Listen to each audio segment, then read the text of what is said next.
சென்னை அடுத்த புழல் பகுதியில் மாதவரம் போக்குவரத்து காவல்துறையினர் சார்பில் தலைக்கவசம் அணிவதன் அவசியம் குறித்த விழிப்புணர்வு நிகழ்வு நடைபெற்றது. சென்னை மாநகர காவல்துறை சார்பில் தலைக்கவசம் மற்றும் குடிபோதையில் வாகன ஓட்டுதல் ஆகியவற்றை குறித்த விழிப்புணர்வு நிகழ்ச்சிகள் நடத்தப்பட்டு வருகின்றன.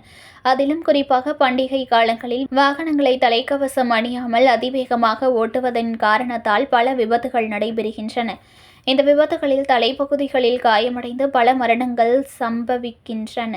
இதனால் தலைக்கவசம் அவசியம் அணிய வேண்டும் என்றும், தலைக்கவசம் அணிவதன் மூலம் உயிரிழப்புகளை தவிர்க்க முடியும் என்றும் காவல்துறை தரப்பில் பலமுறை விழிப்புணர்வு நிகழ்ச்சிகள் மூலமாகவும், தலைக்கவசம் அணியாத வாகன ஓட்டிகளுக்கு அபராதம் விதிப்பதன் மூலமாகவும் வலியுறுத்தி வருகின்றனர். இதன் தொடர்ச்சியாக சென்னை அடுத்த புழல் கேம்ப் சிக்னலில் மாதவரம் போக்குவரத்து துணை ஆய்வாளர் பாலமுரளி அவர்கள் தலைமையில் போக்குவரத்து போலீசார் விழிப்புணர்வு நிகழ்ச்சி நடத்தினர். இதில் இருசக்கர வாகன ஓட்டிகளின் கரங்களில் விழிப்புணர்வு வாசகங்கள் பதிக்கப்பட்ட பதாகைகளை கொடுத்து விழிப்புணர்வு ஏற்படுத்தினர். அப்பொழுது வாகன ஓட்டிகளுக்கு ஹெல்மெட் அணிவதன் அவசியம் குறித்து துணை ஆய்வாளர் பாலமுரளி அவர்கள் எடுத்துரைத்து விழிப்புணர்வு ஏற்படுத்தினார்.